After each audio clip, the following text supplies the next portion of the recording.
This video will answer the question, should you plan to max Liu Che as soon as he lands in-game in Rise of Kingdoms? And let me tell you, with that big area of effect damage, the crazy new Smite modifier for skill damage, and more, he is looking really strong, so let's break it down.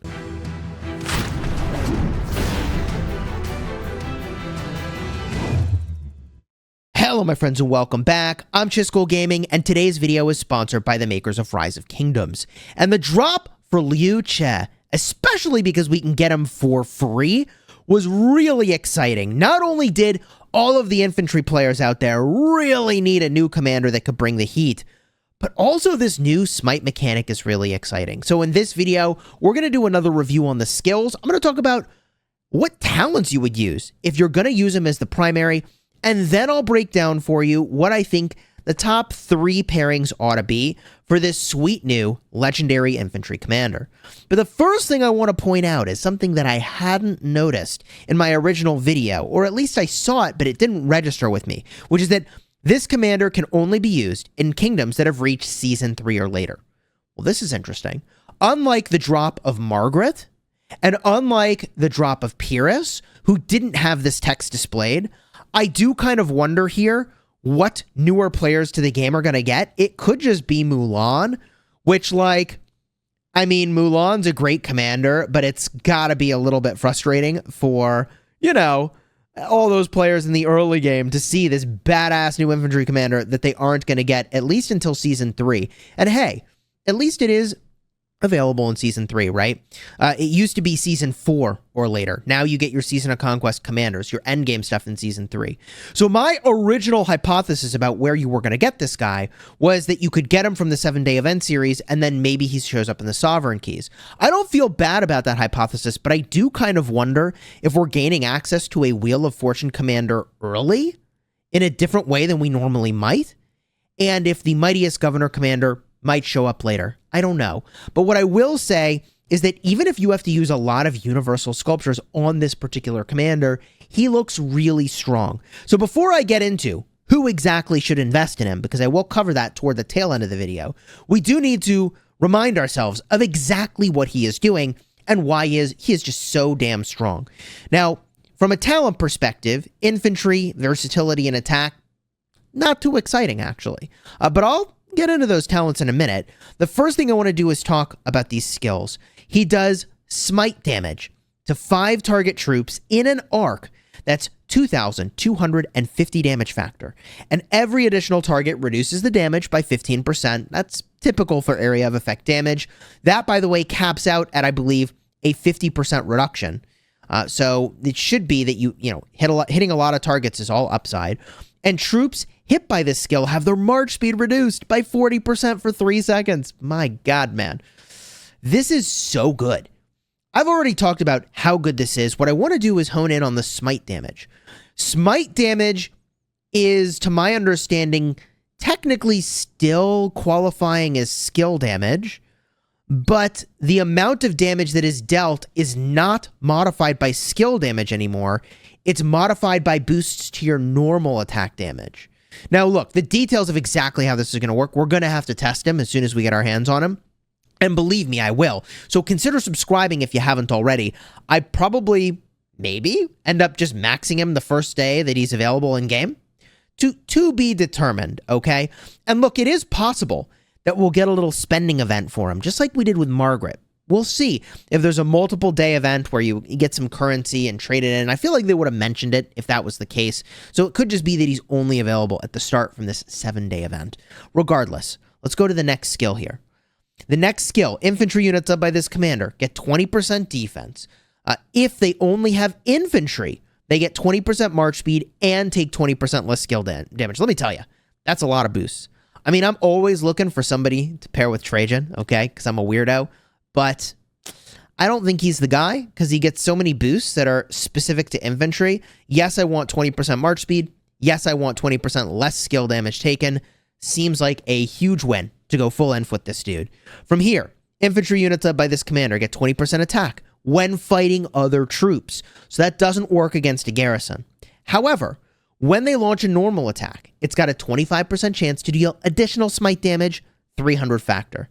Now it ain't much, but as it turns out, every time you deal smite damage, you reduce the damage dealt by the target troop by 10% for the next 3 seconds. Hey, that's pretty good, okay? In addition, you deal 10% more normal attack damage while you're on the map. So it doesn't work in a resource node, doesn't work in a garrison, but you're not using this guy in resource nodes and garrisons. You're using him specifically to be on the map. And that does work in a rally context, by the way. Now, I don't know that he's a great rally necessarily, but the 10% sort of damage reduction to an enemy is a great debuff, particularly for swarming garrisons of all things, which is kind of funny. So even though he's got things that make him weaker for that, and he does area of effect damage, not ideal, I still think that debuff is really good. And that normal attack damage boost, remember, is going to enhance the smite damage he deals, both from his active skill and also from the passive right over here, the third skill that does the instant proc damage. Now, last but not least, the real game breaker is that whenever this troop launches a normal attack, while on the map, they have a 25% chance to do an extra normal attack. Now, look, we need to be able to click the little button on that and see what that means. Does that mean that you can proc other abilities or not? I'm going to assume that you can proc other abilities, but even if you can't, there's still some really cool implications for who you would pair with and who would be a best fit. I'm going to assume that extra normal attack can trigger other effects, though. So let's talk about the talents, and then we'll go into the pairings based off of all of this really exciting information to show you the talent build I would recommend if you're going to use him as the primary. We actually need to jump in-game, and I can show you based on Olgi Mundok, who has the exact same talent trees of infantry and attack. So here we are in-game, and at first blush, this is the sort of build you might expect to see for Liu Che, based on the fact that, you know, hey, typically for infantry and attack tree, this is something you might have tried. But I actually think there are several flaws with this build, moving all in on the infantry tree, and I think a better version looks something like this, perhaps. And I'm going to say perhaps because there's still a few mechanics we need to sort out. First of all, if you have the attack tree available to you, I think you should pretty much always take fight to the death. Is this just too good? Yeah, you take more damage, but you deal so much damage. I've always regretted not having this and always noticed a huge boost to my effectiveness when I do take fight to the death. In addition, martial mastery is really, I want to say, interesting in this context, and I want to explain. So increasing your normal attack damage is going to increase all smite damage by 6%. That seems good, right? It also is, of course, boosting your normal attack damage by 6%. But it's going to decrease your active skill damage by 3%, which is a little weird. So depending on who you pair with, this might be fine or this might be not so exciting. I'm honestly not sure yet. I mean, yeah, the normal attack boost is good. The fact that your smite damage is boosted is good, but the smite damage still qualifies as an active skill, right? So I think the net gain here is still going to be 3% skill damage to your active skill on this hero, and also the normal attack boost. So I think it's worth it, but it's just a little bit weird as a talent, is what I'm trying to say. In addition, of course, the normal attack damage boost will enhance your instant proc smite damage, but not be affected by the decrease to active skill damage, because it's not an active skill, it's a passive skill doing the smite. Now, we may get other commanders from the infantry cycle that do this smite damage, which would make this build even more compelling. And the other weirdness here that I wanted to talk about is that I skipped out on elite soldiers. And you may be like, bro, Chisgule, why would you skip elite soldiers? Are you crazy? I mean, I am a little crazy, but let me explain. If I take elite soldiers and I put 5 points into this, okay, what am I getting? I'm getting 1.5% of stats for each point.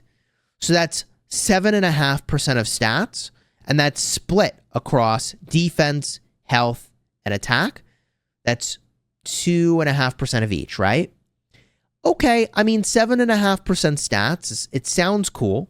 In addition, to get to that, you've got to put points into a slow. And an instant proc slow is pretty cool, okay? It is pretty cool, but what would I rather have? Well, instead of 7.5% of stats split across defense, attack, and health, and a slightly better slow, I'm opting for 6% march speed, 6% health, and, oh, boom, another 1% defense and another 1% health. So we're talking about 8% stats allocated in a more preferable way and more march speed. I mean, look, you could go either way on this. You could shed these points to the sides and go all in on elite soldiers and the debuff. I kind of like this instead. Health is too good, man. I'm taking that health, baby. And the march speed on infantry, you know you love to see it. Based on the march speed of all of your units and the balancing of who you pair with, you could consider ditching the march speed and going with the debuff. And even if you did that, I still think you'd rather have the health, defense, and health over here than to put the 5 points into elite soldiers. It's just really weird. The only thing you could debate maybe getting rid of is effortless, I guess. But effortless is kind of cool, man. I mean, I didn't talk about it, but your damage increases over the course of the fight by a pretty meaningful amount. So if you stay in combat, your damage goes up and up and up. The thing that I'll say about that is I would consider ditching it, except along the way you get march speed, baby. And you don't want to ditch that march speed. So I think this might actually be the best build. And if you don't need 3 points for the 6% of march speed, you could shed these and drop them into the debuff. And then I'd leave it like that. So all in all, an interesting build, but is it better than using a hero that generates rage? I don't think so. The only time where you might want to do this, I think, is if you pair with certain commanders that boost your normal attack damage, I guess, but like don't otherwise have a compelling talent tree. I mean, the only candidate here is Pairs, but there's other reasons why he should be the primary. So let's go get a look at the pairings now. At this point, I'm inclined to say that your number one pairing is actually Sargon the Great. And not only is the power level of Sargon the Great really high, those extra normal attacks might be able to trigger the extra skill damage from his active skill. Remember, he buffs himself so that his normal attacks are doing damage to the target over the next 5 seconds. That's crazy. That actually could be crazy if your normal attacks can trigger this skill damage. In addition, your normal attacks have a chance to trigger an all damage boost. If it can trigger this as well, that's crazy. You would want to pair there. And even if those things don't trigger here, he's a great pair with Sargon. Even if the normal attacks don't trigger these things, he's a great pair with Sargon because Sargon wants to do area of effect skill damage to apply stacks of odd onto the enemies. So I think it's still a fine combination that will be really good in the open field regardless. And the power level of these two commanders together just seems really pushed. From there, the obvious second best choice is going to be Skippy Prime. Why is Skippy Prime a fairly obvious choice? Well, if his extra normal attacks can trigger this damage over time effect, that's a huge win. The talent tree on Skippy is really good, and I think that together they make a really exceptional combo, especially with Skippy. His just power level's too good, man. It's too good. It's too high. So I love that particular combo. Now from here, we get into some weird choices. I do think that it's not optimal to use Guan Yu with Liu Che as the secondary, because there's some kind of anti-synergy between them where, you know, you don't get the benefit of all the talents. The bonus skill damage over here is not actually going to do a lot for you compared to putting him somewhere else. Do I think they will be okay together? I really do. I think they will be fine. Suboptimal, but fine. The final pair that I think is a real curiosity to me is actually going to be a Pairs primary. And that is because of the crazy amount of boosts that Pairs is doing. Remember, normal attack damage boosts now enhance skill damage for Smite. So if you use Pairs primary, he'll boost your normal attack by 20%, and then you do the big area of effect damage from Liu Che. In addition, you've got a 20% boost to normal attack damage over here. So just you're outright boosting your skill damage from Smite by 40%. Just right there, off the bat. That's crazy. Plus, extra normal attacks might mean extra triggers of shields. If it works that way, that seems really, really good. I feel like Pairs is going to be a cool pairing. Do I think you should put universals into Pairs? I really kind of don't. But I do think that with the advent of his double relic, that could be really powerful. Now, there were a lot of commanders that I considered as a pairing with Liu Che, and I think they're just bad. I think CJ pairing is bad. He's boosting skill damage. It just doesn't make sense as a pairing. It's not really what you're looking for. I don't think Leonidas offers you anything particularly special as a pairing. So Leonidas has been benched. He should stay on the bench. I do think there is some humor to be found, some real humor to be found, pairing with Harold Sigurdsson. And the humor here is that extra normal attacks might trigger more Stamford Bridge. And if that's true, that could be really cool. I am not convinced this is good. I think it's more cute.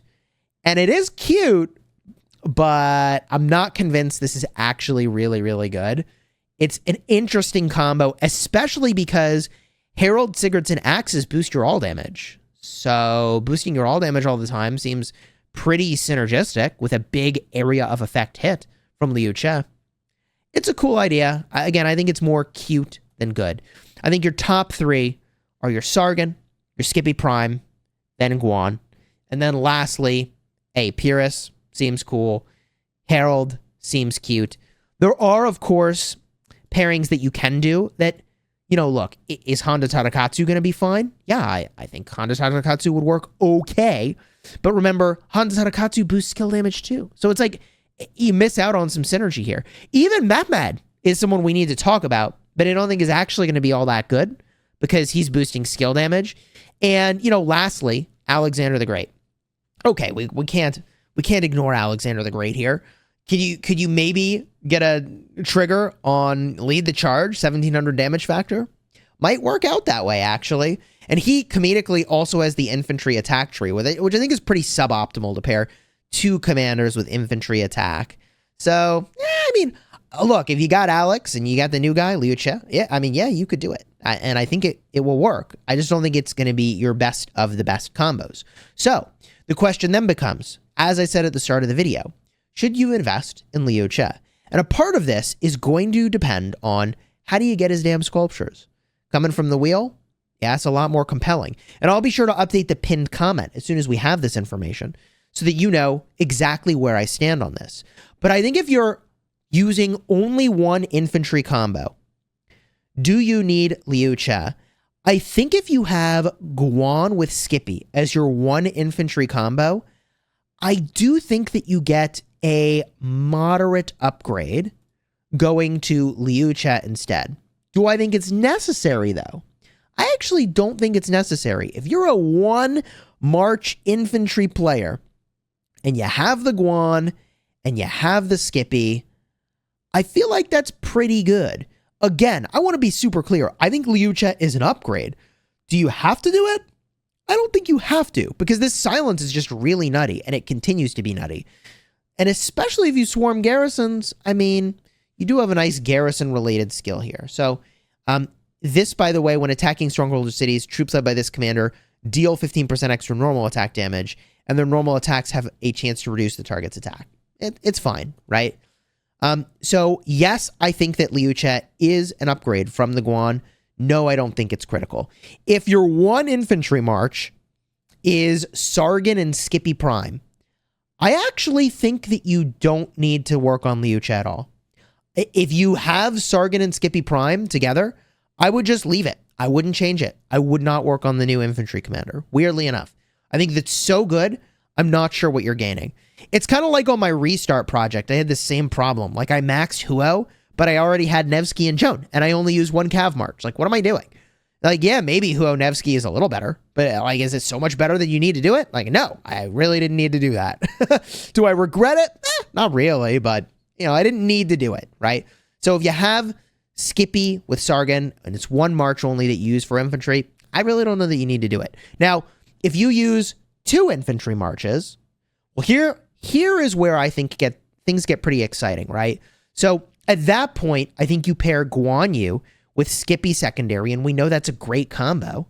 And then your next best march is going to be Sargon primary with Liu Che as the secondary, right? That seems really, really, really good. So that's going to be potentially my game plan, although, look, I use Trajan, so I'm a weirdo. So If you use 3 infantry marches with Trajan, you're a weirdo like Chisgule, then you've got a slightly different situation. I'll probably use Guan Honda, Sargon and Liu Che, and then Trajan with Skippy. And that's my game plan. Although, who the heck knows? Changes are on their way for equipment, and once that's here, we'll have a better idea of if leadership is still viable. Are we getting any more leadership field commanders? I'm honestly not sure at this point. It's so hard to say. And if you want to see, or you missed out on that video where I talked about the future of the equipment system and what might be coming, card will be in the end screen for that in just a second. And if you haven't already subscribed, consider smashing that subscribe button, because as soon as Liu Che is in game, I'm going to do some testing and I'll post a video. And I am pretty hyped for the results.